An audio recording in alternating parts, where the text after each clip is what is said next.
Welcome into 76ers now, and a loaded show we got on deck for you guys here today. First, Sixers getting some more great news in this offseason, this time from the Los Angeles Clippers. What will VJ Edgecombe's role be early on in his rookie season? Plus, Bleacher Report handing out their offseason grades for every NBA team. What did they give Philadelphia? We'll dive into all of that. But before we do begin, I want to know, when did you all become Sixers fans? I know there can be a wide range out here on YouTube. I became a Sixers fan right around I was 9 years old back in 2010. I know, I'm young. You can tell me in the comment section right now, but also let me know what year you became a Sixers fan down below. So let's get started with this great news from the Los Angeles Clippers that could really help this Sixers team out, not this season, but looking a few years down the road. So how do the Clippers help out the Sixers here at the end of July in this NBA offseason? Well, the Clippers actually made a couple of pretty big signings over the last couple of days, starting with Bradley Beal, who was, of course, bought out by the Phoenix Suns. Really not a good run there for him in Phoenix, but I like him coming over to the Clippers. I think he can add a lot to this team. So first they added Bradley Beal, and then the Clippers also add Chris Paul, of course, bringing CP3 back to LA after he'd been bounced around the league a little bit since he left a little while ago. So two good additions for the Clippers for this season. I think both players will make an impact, but that's two veteran players the Clippers are adding to what was already an older roster. And you take a look now at what their lineup and their rotation looks like heading into this season. For the 2025-2026 season alone, I like what the Clippers are doing, right? Harden, Bradley Beal, Kawhi Leonard. They brought in John Collins, Zubac, and their bench looking really good as well. Chris Paul and Chris Dunn can both play backup minutes. They still have Bogdanovich, Derek Jones, Nick Batum, Brook Lopez, and they drafted a guy we talked about here on the show, and Yannick Konan-Niederhauser, the center out of Penn State. So it's looking like a really good roster for this year with some of these additions. But you take a look at some of those names on there, right? Harden, Kawhi, the two signings they just made, which is the point of today's show, in Bradley Beal and Chris Paul. That's an aging roster that's really relying on a lot of players that in a few years, who knows what that team is going to look like. We already had these thoughts about the Clippers with a Kawhi Leonard, James Harden-led team that in a few years we're unsure of what their future might be because they also don't own any of their draft picks. But now they're also bringing in Bradley Beal, Chris Paul. They're clearly placing a focus on this season and maybe next season as well to try to win a title and maximize this window with Harden and Kawhi. But after that, what could the Clippers look like in a few years? And why is this relevant to the Sixers, and why would this be good news for Philadelphia? Well, if you're not familiar and you're not caught up with the Sixers draft pick situation, it's not the greatest when you kind of look at it on paper without diving too deep. Their first round pick this year, top 4 protected, probably going to go to Oklahoma City. Then next year, also top 4 protected. Same with 2028, their own 2028 first, top 8 protected, but they're all connected. If one conveys and this happens on the other, so they're not going to get all those picks. But what do you see in 2028 and in 2029? In 2028, the Sixers have the Clippers' unprotected first-round pick, and in 2029, they have rights to swap picks with the Clippers. Look, those could potentially be top 3, top 5, the very least even lottery picks come those years because, again, the Clippers are so reliant now on James Harden, Kawhi Leonard, bring in Bradley Beal, Chris Paul, these older players. So look, if it was 2016, that team would be absolutely disgusting, right? And they still will probably be good this season.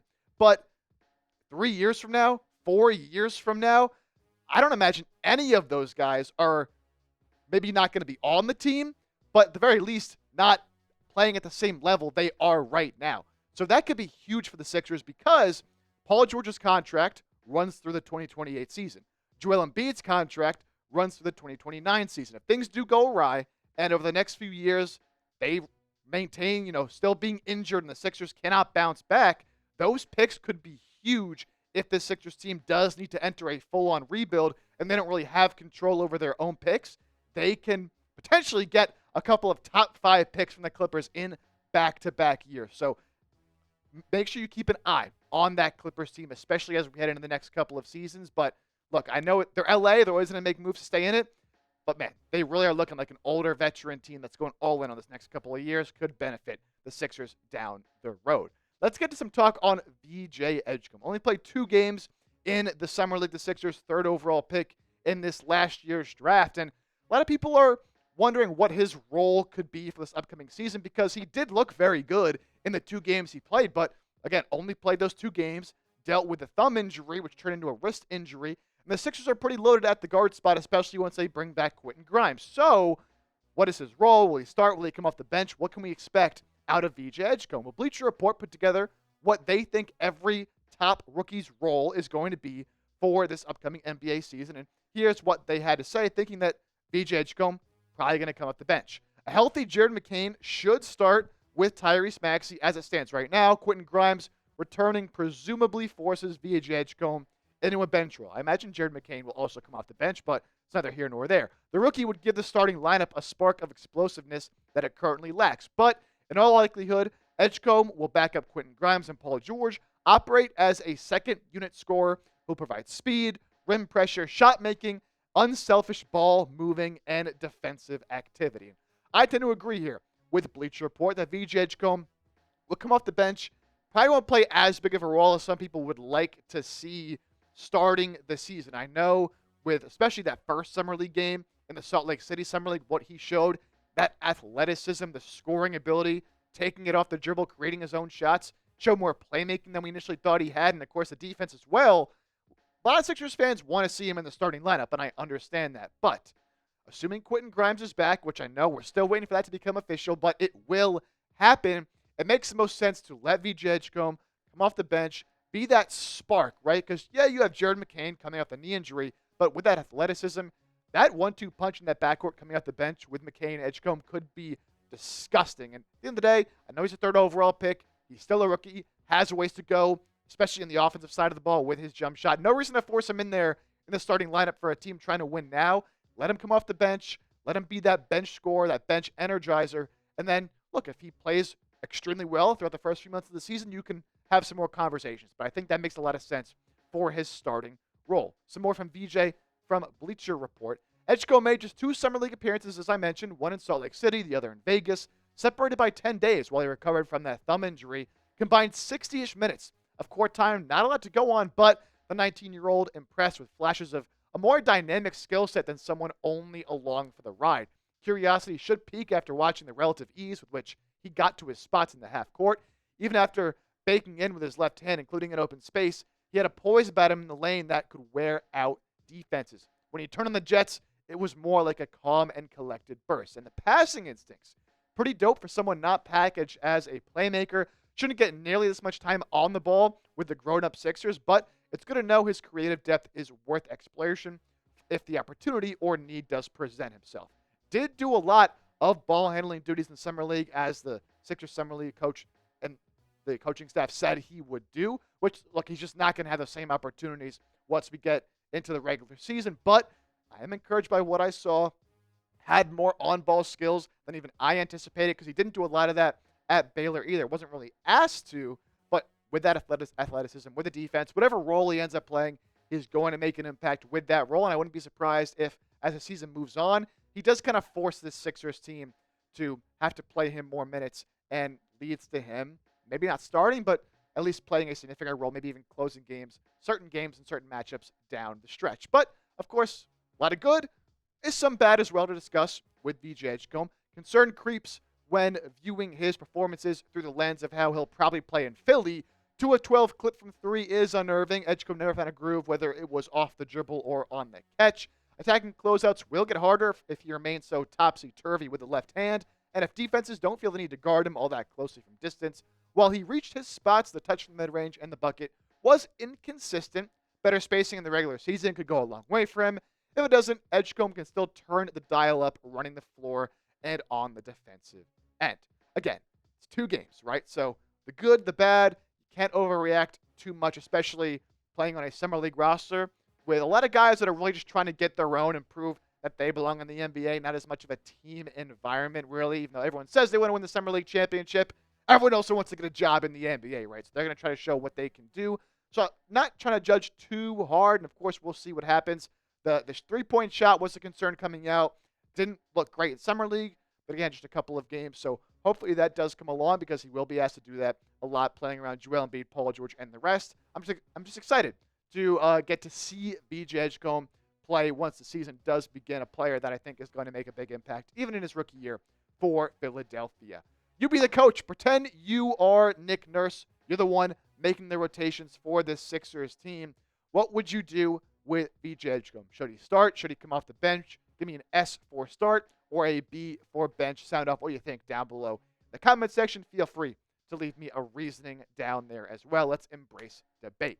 So, got through the first two topics of today's show. That great news for the Sixers from the Clippers and what VJ Edgecombe's role could be early on with Philadelphia. We're going to end off going through Bleacher Report's offseason grade for the Sixers. But before we do, a new great deal to tell you guys about over at Fanatics on the 76ers half zip in the style of their City Edition jerseys from this past season. It's nearly 50% off at chatsports.com/76erszip. Was priced at $85 originally. It's down to just $43. I know we're in the summer months right now and it's hot out there, but September, October will be here before you know it. And by that time, this item won't be on this much of a sale anymore. So take advantage while you can. Get your hands on it now so you're prepared when the cooler weather does come around. And save yourself some money while you're at it. It's chatsports.com/76erszip. I'll have that link clickable in the comments and description of today's show. So let's get right into it. Bleacher Report gave the Sixers a C grade on their free agency and their offseason combined, which sounds honestly a little bit low to me given what the Sixers had to work with. But let's get into why Bleacher Report gave the Sixers this C grade. We'll do our best to focus on the marginal moves of the Sixers offseason, even if the real determinants of the team's fate are their incumbent stars. Number 3 pick VJ Edgecombe joins an elite backcourt that could get a little crowded once restricted free agent Quentin Grimes signs a new deal, inserting himself into a positional group that also includes Tyrese Maxey and Jared McCain. If one of Edgecombe or Grimes can credibly guard small forwards, I think both can, the logjam at guard might not be such a big deal. Gershon Yabusele's exit stings, but the Sixers landed one of the better two-way big men in Dominic Barlow and executed a heist by also getting combo forward Jabari Walker on another two-way deal. Both could feature prominently in the rotation if Embiid or Paul George miss more time. The latter is already off to a rough start on the health front, having undergone arthroscopic surgery to repair an offseason injury to his left knee. Based off what they said and their reasoning for giving the Sixers a C grade, it sounds to me like they should have given the Sixers a little bit of a higher grade. Now, I think you have to take it into consideration. Sixers didn't have a lot of flexibility, and I've said I like the moves the Sixers made on the margins because that's really all they could do at this point is make those moves on the margins. But I think they did a great job getting some decent players in there, in Dominic Barlow, in Jabari Walker. Even if I don't like the bringing back someone like a Kyle Lowry and Eric Gordon, maybe that drops it a little bit.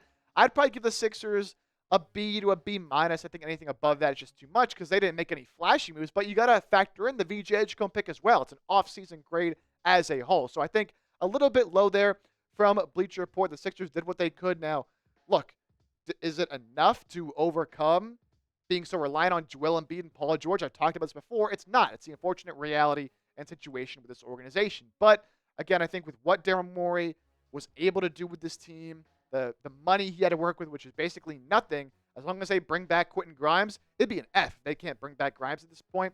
As long as they bring back Quentin Grimes, I think it's a B free agency for me for Philadelphia. I think what they did was good enough. Now, can the stars stay healthy at the end of the day?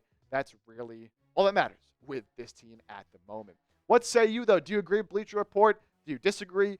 What would you grade this Sixers offseason? A, B, C, D, or F? Let me know in the comment section. Thank you so much for tuning in to today's show. If you have not already, be sure to hit that sub button so you do not miss a single video right here on 76ers Now.